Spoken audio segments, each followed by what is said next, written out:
दोस्तों, दी काफी online classes में आप सभी का स्वागत है। दोस्तों, हम आज स्टार्ट करेंगे जूलॉजी प्राणी विज्ञान। और प्राणी विज्ञान के अंदर पहला जो चैप्टर पढ़ेंगे वो पढ़ेंगे मानव तंत्र। क्या पढ़ेंगे दोस्तों? मानव तंत्र। दोस्तों, सर्वप्रथम बात करते हैं कि मानव तंत्र होता क्या है, मानव तंत्र होता क्या है, या मानव तंत्र किसे कहते हैं, या ह्यूमन सिस्टम में क्या होता है। क्या होता है दोस्तों? ह्यूमन सिस्टम में क्या होता है? दोस्तों, जो हमारा शरीर होता है, क्या होता है? हमारा शरीर छोटी छोटी कोशिकाओं से मिलकर बना होता है। हमारा शरीर किससे मिलकर बना होता है दोस्तों? कोशिकाओं से। हमारा शरीर दोस्तों कोशिकाओं से मिलकर बना होता है। और दोस्तों, अनेक कोशिकाएं मिलकर दोस्तों ऊतक का निर्माण करती हैं। किसका निर्माण करती हैं? ऊतक का, टिश्यू। और दोस्तों, अनेक ऊतक मिलकर दोस्तों अंग का निर्माण करते हैं। अनेक ऊतक मिलकर दोस्तों अंग का निर्माण करते हैं, और अनेक अंग मिलकर दोस्तों एक तंत्र का निर्माण करते हैं। एक किसका निर्माण करते हैं? तंत्र, सिस्टम। और दोस्तों, अनेक तंत्र मिलकर दोस्तों एक हमारे शरीर या बॉडी का क्या करते हैं? निर्माण करते हैं दोस्तों। किसका निर्माण करते हैं? बॉडी का। दोस्तों, अनेक कोशिकाएं मिलकर ऊतक का निर्माण करती हैं, और अनेक ऊतक मिलकर अंग का निर्माण करते हैं, और अनेक अंग मिलकर किसका निर्माण करते हैं दोस्तों? तंत्र का निर्माण करते हैं। और अनेक तंत्र मिलकर दोस्तों किसका निर्माण करते हैं? शरीर का निर्माण करते हैं। दोस्तों, हमारे शरीर की सबसे छोटी इकाई भी क्या होती है? कोशिका होती है। दोस्तों, इसको ऐसे समझो कि दोस्तों हम भवन बनाते हैं। क्या बनाते हैं? भवन। तो भवन की सबसे छोटी इकाई क्या होती है दोस्तों?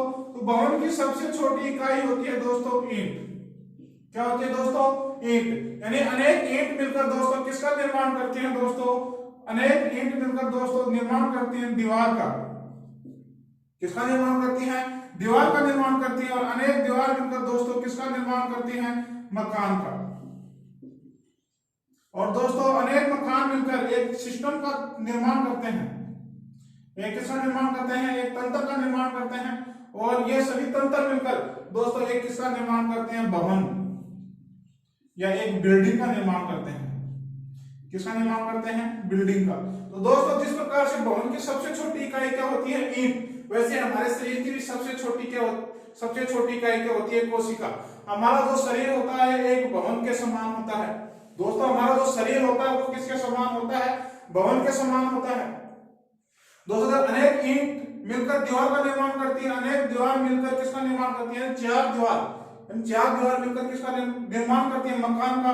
और अनेक मकान मिलकर एक तंत्र का निर्माण करते हैं। जैसे देखो दोस्तों, भवन होता है, भवन के अंदर बेडरूम होता है, स्टडी रूम होता है, खाने पकाने का रूम होता है, नहाने का रूम होता है, बेडरूम होता है, रेस्ट रूम होता है। यानी वो सभी एक क्या है? हमारा सिस्टम है। क्या है? सिस्टम है। तो एक सिस्टम किसका निर्माण करता है? भवन का निर्माण करता है। वैसे हमारे शरीर में भी क्या होता है? सिस्टम होता है। क्या होता है दोस्तों? सिस्टम होता है, जिसे क्या कहा जाता है? मानव तंत्र कहा जाता है। क्या कहा जाता है? मानव तंत्र। तो दोस्तों, आपको पूछ ले कोशिकाएं क्या होती है? तो कोशिकाएं हमारे शरीर की कोशिका क्या होती है? हमारे शरीर की सबसे छोटी संरचनात्मक एवं क्रियात्मक एवं आनुवांशिक इकाई होती है। क्या होती है? आनुवांशिकी इकाई। तो दोस्तों, हमारे शरीर की सबसे छोटी इकाई क्या होती है? कोशिकाएं। अनेक कोशिकाएं मिलकर दोस्तों किसका निर्माण करते हैं? ऊतक का निर्माण करते हैं। और ऊतकों के समूह को, कोशिकाओं के समूह को ऊतक कहा जाता है। दोस्तों, ऊतकों के समूह को क्या कहा जाता है? अंग कहा जाता है। और दोस्तों, अंगों के समूह को क्या कहा जाता है? तंत्र कहा जाता है, सिस्टम कहा जाता है। दोस्तों, ऐसे समझो जैसे कंप्यूटर होता है। क्या होता है दोस्तों? कंप्यूटर होता है। यदि हमने कंप्यूटर के पास अकेला मॉनिटर रख दिया तो कंप्यूटर कार्य करेगा क्या? नहीं। यदि हमने अकेला सीपीयू रख दिया तो कंप्यूटर कार्य करेगा क्या? नहीं। हमने माउस नहीं रखा तो क्या कंप्यूटर कार्य करेगा? नहीं। हमने कीबोर्ड नहीं रखा तो कंप्यूटर क्या करेगा? कार्य करेगा क्या? नहीं। वो कंप्यूटर के क्या है दोस्तों? अंग है। मॉनिटर कंप्यूटर का एक अंग है, सीपीयू कंप्यूटर का एक अंग है, कीबोर्ड कंप्यूटर का क्या है, एक अंग है, माउस कंप्यूटर का क्या है, एक अंग है। वैसे ही हमारे शरीर के अंदर भी क्या होते हैं, अंग, और ये सभी अंग सामंजस्य स्थापित कर क्या करते हैं, कार्य करते हैं, जिसको क्या कहा जाता है, तंत्र कहा जाता है। दोस्तों क्या कहा जाता है, तंत्र। तो दोस्तों हम किसकी बात कर रहे हैं, मानव तंत्र की। तो मानव जो तंत्र होता है वो किसका समूह होता है, अंगों का समूह होता है। अंगों के समूह को क्या कहा जाता है, तंत्र या मानव तंत्र। और इन तंत्रों के समूह को दोस्तों क्या कहा जाता है, शरीर। हमारा जो शरीर होता है वो क्या होता है, तंत्रों का क्या होता है, समूह होता है। तो दोस्तों हमारे शरीर में कौन कौन से तंत्र होते हैं दोस्तों, जैसे रक्त एवं रक्त परिसंचरण तंत्र, रक्त एवं रक्त परिसंचरण तंत्र, रक्त एवं रक्त परिसंचरण तंत्र, रक्त एवं रक्त परिसंचरण तंत्र, ब्लड एंड सर्कुलेटरी सिस्टम।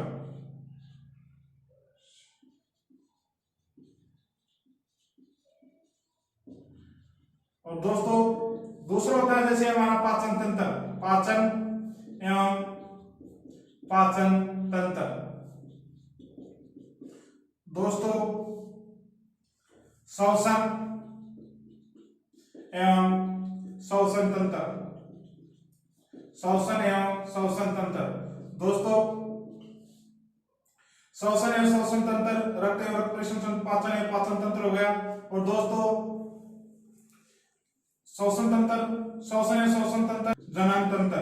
दोस्तों जनन तंत्र होता है दोस्तों, इसके दो भाग होते हैं, मादा जनन तंत्र,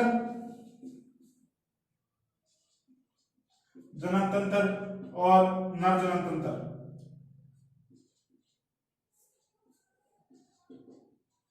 दोस्तों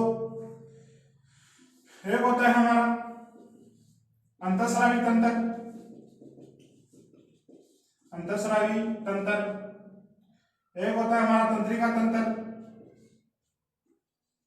तंत्रिका तंत्र, न्यूरॉन सिस्टम, एंडोक्राइन सिस्टम। दोस्तों एक होता है हमारा कंकाल तंत्र। दोस्तों एक होता है हमारा उत्सर्जन तंत्र, उत्सर्जन तंत्र। दोस्तों इन तंत्रों से किसका निर्माण होता है, हमारे शरीर का निर्माण होता है। किसका निर्माण होता है, हमारे शरीर का। और ये सभी तंत्र यानी रक्त परिसंचरण तंत्र में आता है हमारा हार्ट, पाचन तंत्र में आता है हमारा लीवर, नर जनन तंत्र में आता है, ऐसे जनन तंत्र में आते हैं हमारे श्वसन और योनि। और अंतःस्रावी जो तंत्र होता है इसके अंदर हमारे आते हैं हार्मोन और ग्रंथियां। तंत्रिका तंत्र होता है दोस्तों, इसमें आता है हमारा मस्तिष्क, मस्तिष्क के बारे में क्या क्या रहेगा। कंकाल तंत्र होता है दोस्तों, इसमें आती है हमारी हड्डियां और मांसपेशियां। उत्सर्जन तंत्र होता है दोस्तों, इसमें आती है हमारी किडनियां। तो दोस्तों इन सभी तंत्र से हमारे किसका निर्माण होता है, शरीर का निर्माण होता है। यह सभी तंत्र आपस में मिलकर क्या करते हैं दोस्तों, एक सामंजस्य स्थापित करते हैं। और सामंजस्य स्थापित कर हमारे शरीर को क्या करते हैं, चलाते हैं। इनमें से यदि एक तंत्र भी खराब हो जाता है तो हमारा शरीर कार्य करना बंद कर देता है। दोस्तों आप इसका स्क्रीनशॉट लेना चाहो तो आप ले सकते हो। तो दोस्तों हमने बात की मानव तंत्र क्या होता है। तो दोस्तों कोशिकाओं के समूह को क्या कहा जाता है, ऊतक। यानी अनेक कोशिकाओं के समूह क्या कहा जाता है, ऊतक। और ऊतकों के समूह को क्या कहा जाता है, अंग। और अंगों के समूह को ही क्या कहा जाता है, मानव तंत्र। अंगों के समूह को क्या कहा जाता है दोस्तों, मानव तंत्र कहा जाता है। और ये अनेक तंत्र मिलकर किसका निर्माण करते हैं, शरीर का निर्माण करते हैं। दोस्तों हमने चर्चा की कि जो शरीर होता है वो एक भवन के समान होता है। भवन बनाने के लिए दोस्तों, भवन बनाने के लिए हमें किसकी आवश्यकता होती है, ईंट की आवश्यकता होती है। अनेक ईंट मिलकर चार दीवार का निर्माण करती है दोस्तों। किसका निर्माण करती है, चार दीवार का निर्माण करती है। और चार दीवार मिलकर एक बंद कमरे का क्या करती है, निर्माण करती है। और अनेक बंद कमरे मिलकर एक सिस्टम का निर्माण करते हैं। जिस प्रकार से मैंने बताया, बेडरूम होता है, नहाने का रूम होता है, अपने सोने का रूम होता है, खाना बनाने का रूम होता है, पढ़ने का रूम होता है। ये हमारे क्या है, घर में एक क्या होता है, सिस्टम होता है। उसी प्रकार क्या होता है दोस्तों, हमारा मानव तंत्र होता है। और इस तंत्र को क्या बोल दिया जाता है, भवन या क्या बोल दिया जाता है, बिल्डिंग बोल दिया जाता है। दोस्तों मानव तंत्र कौन कौन से होते हैं मैंने बता दिया। ये रक्त परिसंचरण तंत्र, पाचन तंत्र, श्वसन तंत्र, मादा जनित तंत्र, नरजनित तंत्र, अंतःस्रावी तंत्र, तंत्रिका तंत्र, कंकाल तंत्र और उत्सर्जन तंत्र। दोस्तों इनसे क्या आते हैं क्वेश्चन आते हैं। दोस्तों सर्वप्रथम पढ़ेंगे रक्त एवं रक्त परिसंचरण तंत्र। तो पहला टॉपिक स्टार्ट करें मानव तंत्र के अंदर हमें रक्त एवं रक्त परिसंचरण तंत्र। तो दोस्तों हम चर्चा कर रहे हैं रक्त एवं रक्त परिसंचरण तंत्र की। तो दोस्तों पहले पढ़ेंगे रक्त, इसके बाद में पढ़ेंगे परिसंचरण तंत्र। क्या पढ़ेंगे दोस्तों? परिसंचरण तंत्र। तो दोस्तों जिस प्रकार से हमने चर्चा की कि साइंस क्या होती है, जीव विज्ञान क्या होती है, वैसे हमें पता होना चाहिए कि रक्त क्या होता है। रक्त या इसे बोल दिया जाता है ब्लड। दोस्तों रक्त को क्या कहा जाता है? खून। दोस्तों रक्त को क्या कहा जाता है? खून कहा जाता है। और इंग्लिश में क्या कहा जाता है? ब्लड कहा जाता है। दोस्तों सर्वप्रथम बात करते हैं कि हम रक्त का क्या करेंगे? अध्ययन करेंगे। जिस प्रकार से हमने पढ़ा है कि प्राणी विज्ञान का अध्ययन क्या कहलाता है? जूलॉजी। वनस्पति विज्ञान का अध्ययन क्या कहलाता है? बॉटनी कहलाता है। और जीव विज्ञान का अध्ययन क्या कहलाता है?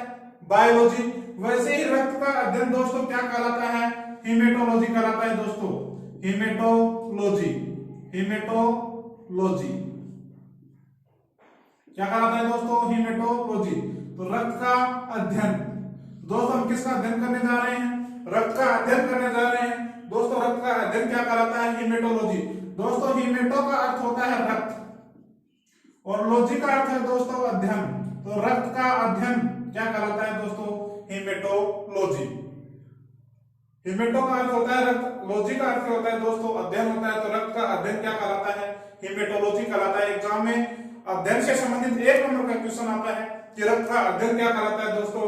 हीमेटोलॉजी कहलाता है। दोस्तों जो रक्त होता है, दोस्तों क्या होता है? रक्त होता है। रक्त एक तरल संयोजी उत्तक होता है। दोस्तों क्या होता है? तरल संयोजी उत्तक होता है। दोस्तों मैंने बता दिया था कि उत्तक क्या होते हैं? कोशिकाओं के समूह को क्या कहा जाता है दोस्तों? उत्तक कहा जाता है। दोस्तों जो उत्तक होते हैं क्या होते हैं दोस्तों? उत्तक। दोस्तों ये उत्तक 2 प्रकार के होते हैं।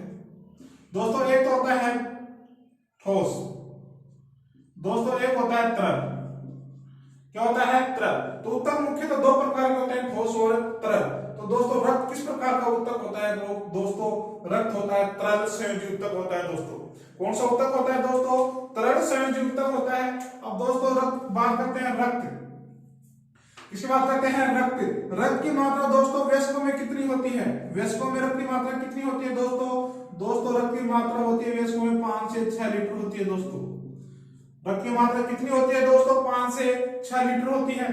और दोस्तों जो रक्त होता है कुल वजन का कितना होता है दोस्तों? कुल वजन का दोस्तों कुल वजन का होता है 7 से 8% होता है। दोस्तों कुल वजन का कितना होता है? 7 से 8% होता है। दोस्तों दोबारा देखो, दोस्तों हम किसके बारे में अध्ययन कर रहे हैं? रक्त के बारे में अध्ययन कर रहे हैं। क्या कर रहे हैं? रक्त के बारे में अध्ययन कर रहे हैं। तो रक्त का अध्ययन क्या कहलाता है? हीमेटोलॉजी। हीमेटो का अर्थ होता है रक्त और लॉजी का अर्थ क्या होता है? अध्ययन। तो रक्त का अध्ययन क्या कहलाता है? हीमेटोलॉजी कहलाता है। तो रक्त का अध्ययन क्या कहलाता है? हीमेटोलॉजी। तो रक्त क्या होता है? जैसे कोई पूछे पानी क्या होता है, भाई पानी का कोई रंग नहीं होता, स्वाद नहीं होता, कोई गंध नहीं होती। जैसे कोई पूछे दूध क्या होता है, दूध दोस्तों आप बताओगे कि दूध सफेद रंग का एक पदार्थ होता है, उसमें कैल्शियम धातु होती है, वो हड्डियों के लिए क्या होता है? बहुत आवश्यक होता है। और स्वाद में क्या होता है? मीठा होता है। वैसे आप बता दो कि रक्त होता है, रक्त एक तरल संयोजी क्या होता है? उत्तक होता है। और दोस्तों इसकी मात्रा व्यस्त मनुष्य में कितनी होती है? 5 से 6 लीटर होती है। कुल वजन का कितना होता है दोस्तों? 7 से 8% होता है। कितना होता है दोस्तों? 7 से 8% होता है। दोस्तों अब बात करते हैं, हमने बात की है कि जो रक्त होता है, रक्त का स्वाद कैसा होता है या इसकी प्रकृति कैसी होती है, स्वाद कैसा होता है? तो दोस्तों इसकी प्रकृति होती है अल्पक्षारीय। अल्पक्षारीय। दोस्तों रक्त की प्रकृति कैसी होती है? अल्पक्षारीय होती है। यानी स्वाद में क्या होता है? थोड़ा कड़वा होता है, या स्वाद में क्या होता है? तीखा होता है। दोस्तों जो रक्त होता है, रक्त का पीएच मान, दोस्तों रक्त का जो पीएच मान होता है दोस्तों वो होता है 7.4 होता है। दोस्तों पीएच एक स्केल होता है। दोस्तों पीएच क्या होता है? एक स्केल होता है जो क्या मापता है? अम्लीयता व क्षारीयता का गुण का क्या लगाता है? पता लगाता है। जैसे दोस्तों धारा को मापने के लिए किसका उपयोग करते हैं? एमीटर का करते हैं। वोल्टेज मापने के लिए वोल्टमीटर का करते हैं। वैसे दोस्तों रक्त का पीएच मापने के लिए किसका उपयोग करते हैं? पीएच स्केल का। दोस्तों जो पीएच स्केल होता है, पीएच का पूरा नाम होता है, पी यानी होता है दोस्तों पावर, और दोस्तों एच यानी क्या होता है? हाइड्रेट।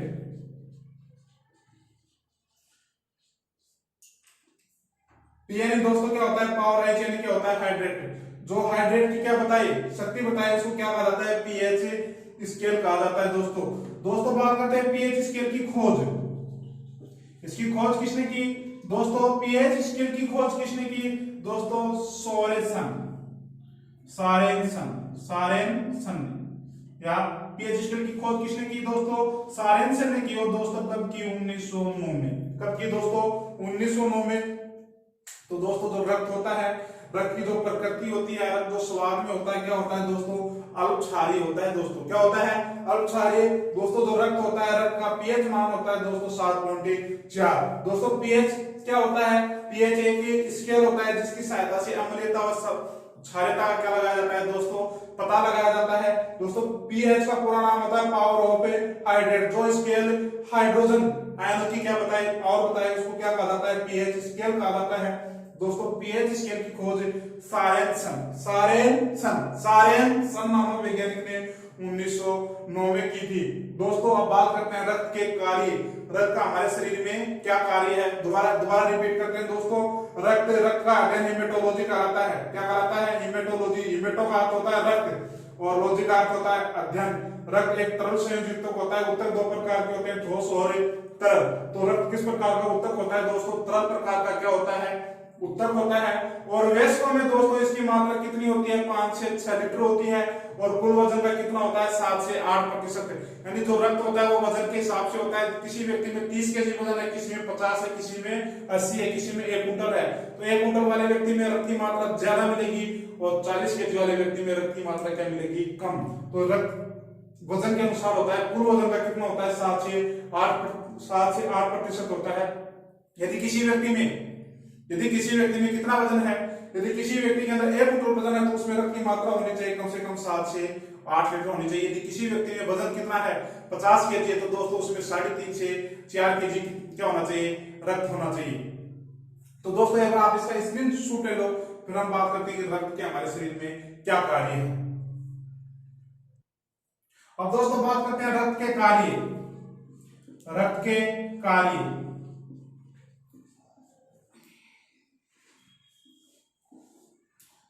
के कार्य ब्लड ऑफ वर्क।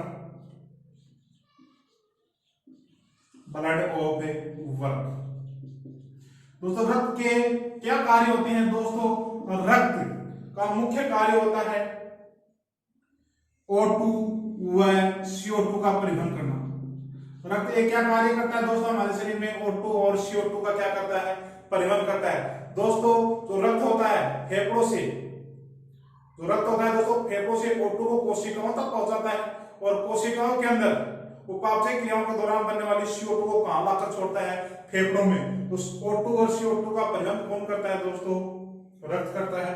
दोस्तों पोषक तत्वों को कोशिकाओं तक पहुंचाने का कार्य भी कौन करता है? रक्त। तो पोषक तत्वों का परिवहन,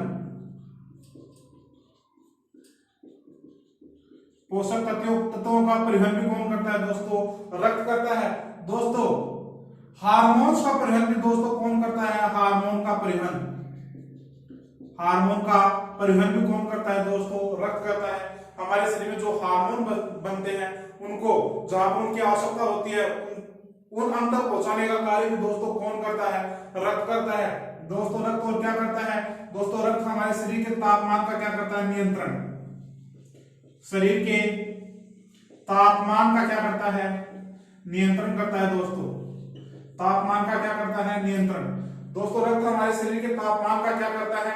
नियंत्रण करता है। दोस्तों तो दोस्तों रक्त की क्या क्या कार्य है? रक्त एक तो O2 और CO2 का परिवहन करता है। पोषक तत्वों का क्या करता है? परिवहन करता है। जैसे ग्लूकोज को कोशिका तक पहुंचाने का कार्य, ग्लूकोज को कोशिका तक पहुंचाने का कार्य भी कौन करता है? रक्त करता है। हार्मोन्स का परिवहन भी दोस्तों कौन करता है? हार्मोन्स का परिवहन भी दोस्तों कौन करता है? रक्त करता है। और रक्त हमारे शरीर का तापमान को भी क्या करता है दोस्तों, नियंत्रित करता है। तो हमारे शरीर के तापमान को नियंत्रित कौन करता है दोस्तों, रक्त करता है। तो रक्त के मुख्य क्या है, कार्य है दोस्तों आप इसका स्क्रीनशॉट लेना चाहो तो आप ले सकते हो। तो दोस्तों हमने रक्त की चर्चा कर ली, रक्त क्या होता है और दोस्तों रक्त के कार्य। अब दोस्तों जो रक्त होता है, ब्लड, दोस्तों इसके मुख्य दो भाग होते हैं। दोस्तों इसके मुख्य कितने भाग होते हैं, दो भाग होते हैं दोस्तों। एक तो इसका भाग होता है द्रव भाग या लिक्विड पार्ट, दोस्तों एक होता है ठोस भाग यानी सॉलिड भाग। दोस्तों रक्त के दो भाग होते हैं, द्रव भाग और ठोस भाग, द्रव और ठोस। दोस्तों द्रव भाग में आता है प्लाज्मा, क्या आता है दोस्तों, प्लाज्मा।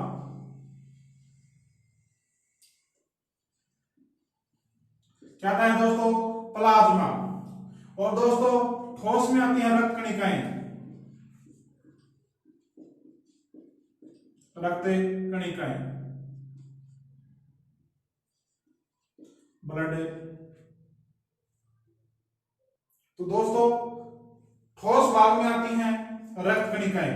अब दोस्तों जो प्लाज्मा होता है ये रक्त का 55% भाग बनाता है, यानी 55% भाग में तो क्या होता है दोस्तों, प्लाज्मा होता है, और 45% भाग में क्या होता है दोस्तों, रक्त कणिकाएं होती हैं। क्या होती है दोस्तों, रक्त कणिकाएं होती हैं। अब दोस्तों जो रक्त कणिकाएं होती हैं ये इसमें 3 प्रकार की रक्त कणिकाएं पाई जाती हैं, आरबीसी दोस्तों, डब्ल्यूबीसी और दोस्तों प्लेटलेट्स या बिंबाणु, प्लेटलेट्स या बिंबाणु। तो दोस्तों जो रक्त कणिकाएं होती है वो 3 प्रकार की होती हैं। इनका पूरा नाम होता है red blood corpuscle, corpus sales.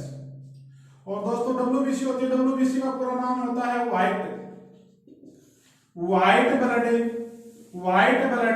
Corpus cell, white blood corpuscles. और दोस्तों प्लेटलेट्स या इसको क्या कहा जाता है, बिंबाणु कहा जाता है। दोस्तों रक्त होता है, रक्त के 2 भाग होते हैं, द्रव भाग और ठोस भाग। द्रव भाग में आता है दोस्तों प्लाज्मा, प्लाज्मा की मात्रा होती है 55%। और दोस्तों ठोस भाग में आते हैं रक्त कणिकाएं यानी कोशिकाएं। क्या आती हैं, कोशिकाएं। आरबीसी डब्ल्यूबीसी प्लेटलेट्स की होती हैं, कोशिकाएं होती हैं। जो रक्त कणिकाएं होती हैं रक्त का 55% भाग बनाती हैं, और कौन से भाग में आती हैं, ठोस भाग में आती हैं। आरबीसी का पूरा नाम होता है दोस्तों रेड ब्लड कॉर्पस सेल यानी लाल रक्त कणिकाएं। डब्ल्यूबीसी का पूरा नाम होता है white blood corpuscle, white blood corpuscle, इन्हें बोलते हैं श्वेत रुधिर कणिकाएं। तीसरा होता है दोस्तों प्लेटलेट्स। अब दोस्तों अब बात करते हैं प्लाज्मा। तो प्लाज्मा क्या होता है दोस्तों, प्लाज्मा क्या होता है, जिस प्रकार से रक्त क्या होता है भाई, रक्त एक तरल संयुक्त होता है। रक्त का हेमेटोलॉजी कराता है, इसका पीएच मान 7.4 होता है, इसकी प्रकृति अल्पक्षारीय होती है, कुल वजन का 5 से 6 लीटर होता है। वैसे ही प्लाज्मा क्या होता है, तो दोस्तों प्लाज्मा एक पीले रंग का क्या होता है, एक पदार्थ होता है दोस्तों पीले रंग का क्या होता है, एक पदार्थ है पीले क्या पीले दोस्तों, जल। दोस्तों क्या पीले, जल। तो दोस्तों जल की मात्रा होती है 90 से 92%। दोस्तों जो प्लाज्मा होता है पीले रंग का क्या होता है, पीले क्या, जल। तो जल की मात्रा होती है दोस्तों 90 से 92% होती है दोस्तों। और दोस्तों इसके अंदर कार्बनिक व अकार्बनिक पदार्थ घुले होते हैं। कार्बनिक और अकार्बनिक पदार्थ क्या होते हैं दोस्तों, घुले होते हैं। कौन से पदार्थ घुले होते हैं दोस्तों, कार्बनिक और अकार्बनिक। कार्बनिक में क्या आता है, जैसे दोस्तों वसा, प्रोटीन, कार्बोहाइड्रेट या ग्लूकोज। दोस्तों ये पदार्थ इसमें क्या होते हैं, घुले होते हैं। अकार्बनिक में दोस्तों क्या आता है दोस्तों, अकार्बनिक में आता है दोस्तों सोडियम, मैग्नीशियम, कैल्शियम,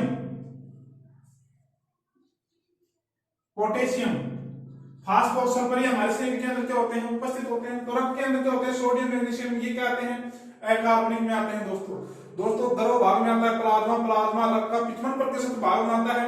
ये पीले रंग का पदार्थ होता है। और दोस्तों इसमें जल की मात्रा होती है 90 से 92% होती है। और इसमें कार्बनिक और अकार्बनिक पदार्थ जो होते हैं घुले होते हैं। जो कार्बनिक अकार्बनिक पदार्थ होते हैं इनकी मात्रा होती है 8 से 10%। 8 से दोस्तों कितनी होती है? 10% होती है। कार्बनिक पदार्थ कौन से होते हैं? वसा, प्रोटीन, कार्बोहाइड्रेट। जिन तत्वों के अंदर कार्बन उपस्थित होता है वो कार्बनिक होते हैं। जिनमें कार्बन अनुपस्थित होता है दोस्तों वो कौन से पदार्थ होते हैं? अकार्बनिक पदार्थ होते हैं। दोस्तों जो प्लाज्मा होता है दोस्तों, क्या होता है? प्लाज्मा। दोस्तों प्लाज्मा के अंदर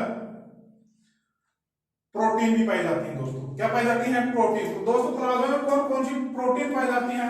दोस्तों प्लाज्मा के अंदर पाई जाती है फाइब्रिनोजन। फाइब्रिनोजन दोस्तों ये पाई जाती है हिपेरिन। कौन सी प्रोटीन पाई जाती है दोस्तों? हिपेरिन। हिपेरिन प्रोटीन पाई जाती है। एक पाई जाती है दोस्तों ग्लोबुलिन। ग्लोबुलिन दोस्तों एक पाई जाती है दोस्तों एल्बुलिन। एल्बुलिन। तो दोस्तों प्लाज्मा के अंदर ये निम्न प्रोटीन क्या होती हैं? घुली होती हैं। और दोस्तों प्लाज्मा और किसका प्रयोग करता है दोस्तों? जैसे रक्त O2 और CO2 का प्रयोग करता है। जैसे ही रक्त दोस्तों किसका प्रयोग करता है? प्लाज्मा किसका प्रयोग करता है दोस्तों? प्लाज्मा प्रयोग करता है एंटीबॉडी। या एंटीबॉडी कौन से भाग में पाई जाती है रक्त के? तो दोस्तों जो एंटीबॉडीज होती है, क्या होती है? एंटीबॉडीज किसमें पाई जाती है? प्लाज्मा में। और दोस्तों एंटीबॉडीज क्या होती है इसकी हम क्या करेंगे? चर्चा करेंगे, विस्तृत रूप से बताऊंगा आपको कि एंटीबॉडीज क्या होती हैं। तो दोस्तों प्लाज्मा होती है, प्लाज्मा के अंदर फाइब्रिनोजन, हिपेरिन, ग्लोबुलिन, एल्बुलिन, ग्लोबुलिन, एल्बुलिन क्या पाई जाती है दोस्तों? प्रोटीन पाई जाती है। दोस्तों जो फाइब्रिनोजन जो प्रोटीन होती है इसका कार्य क्या है? हिपेरिन का कार्य क्या है? ग्लोबुलिन का कार्य क्या है? एल्बुलिन का कार्य क्या है?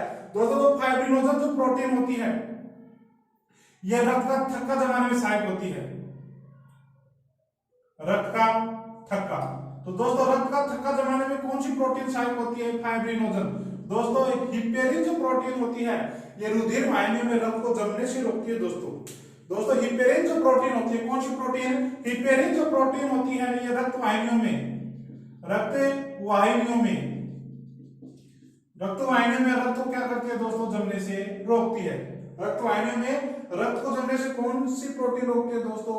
हिपेरिन प्रोटीन रोकती है। दोस्तों जो ग्लोबुलिन जो प्रोटीन होती है हमारे शरीर में किसका निर्माण करती है? एंटीबॉडी का। तो एग्जाम में पूछा जाता है हमारे शरीर में एंटीबॉडी का निर्माण कौन करता है दोस्तों? ग्लोबुलिन प्रोटीन करती है दोस्तों। कौन सी प्रोटीन करती है? ग्लोबुलिन प्रोटीन करती है। तो दोस्तों ये किसके बारे में है? प्लाज्मा के बारे में। दोस्तों दोबारा देखो, हम बात कर रहे हैं रक्त की। रक्त के दोस्तों दो भाग होते हैं, द्रव भाग और ठोस भाग। द्रव भाग में आता है प्लाज्मा। प्लाज्मा की हम क्या करेंगे? चर्चा करेंगे। तो दोस्तों रक्त का 55% भाग कौन बनाता है दोस्तों? प्लाज्मा बनाता है दोस्तों। कौन बनाता है? प्लाज्मा। प्लाज्मा जो होता है ये एक पीले रंग का पदार्थ होता है दोस्तों। प्लाज्मा में जल की मात्रा होती है 90 से 92% होती है दोस्तों। और प्लाज्मा के अंदर कार्बनिक और अकार्बनिक पदार्थ के होते हैं दोस्तों, घुले होते हैं। इनकी मात्रा होती है 8 से 10% होती है दोस्तों। कार्बनिक पदार्थ में क्या आते हैं? वसा, प्रोटीन, कार्बोहाइड्रेट, ग्लूकोज। और दोस्तों अकार्बनिक में क्या आता है? सोडियम, मैग्नीशियम, कार्बो, कैल्शियम और पोटेशियम वगैरह आता है दोस्तों। फास्फोरस वगैरह आता है दोस्तों। प्लाज्मा होती है, प्लाज्मा के अंदर दोस्तों प्रोटीन घुली होती है। कौन कौन सी? Fibrinogen, heparin, globulin, albumin. तो जो फाइब्रिनोजन जो प्रोटीन होती है जब हमारे शरीर से रक्त बाहर निकलता है, यदि कोई चोट लग जाती है तो उस रक्त का थक्का कौन सी प्रोटीन के कारण जमता है? तो दोस्तों वो जमता है फाइब्रिनोजन के कारण। तो दोस्तों जो हिपेरिन जो प्रोटीन होती है वो रक्त वाहिनियों के अंदर, यदि हमारे रक्त वाहिनियों के अंदर रक्त जम जाएगा तो हमारी क्या हो जाएगी? डेथ हो जाएगी, मृत्यु हो जाएगी। तो रक्त वाहिनियों में रक्त को जमने से कौन रोकता है दोस्तों? तो रक्त वाहिनियों में रक्त को जमने से रोकती है हिपेरिन। और ग्लोबुलिन जो प्रोटीन होती है दोस्तों हमारे शरीर में किसका निर्माण करती है? एंटीबॉडीज का निर्माण करती है। तो दोस्तों ये किसके बारे में है? प्लाज्मा के बारे में। अब दोस्तों प्लाज्मा होता है, प्लाज्मा के अंदर इन सभी शेष पदार्थों को निकाल दिया जाए। जैसे जल है और कार्बनिक पदार्थ है, इन सभी को क्या कर दिया जाए? निकाल दिया जाए। तो निकाल दिया जाए तो दोस्तों इसके अंदर जो शेष पदार्थ बचता है क्या किया जाए? इन पदार्थों कार्बनिक जिस प्रकार से दोस्तों हम दूध में से घी निकालते हैं, दही में से क्या निकालते हैं? घी। तो घी निकालने के लिए इसको क्या किया जाता है? मशीन से क्या किया जाता है? मथा जाता है, फिर क्या निकलता है? घी निकलता है। वैसे ही को भी, रक्त में जब प्लाज्मा बाहर निकालते हैं क्या करते हैं, रक्त को क्या किया जाता है, घुमाया जाता है दोस्तों घुमाने के बाद ये जो कार्बनिक पदार्थ होते हैं दोस्तों ये अलग हो जाते हैं, और जो शेष पदार्थ बनता है दोस्तों उसको क्या कहा जाता है, सीरम। क्या कहा जाता है, सीरम।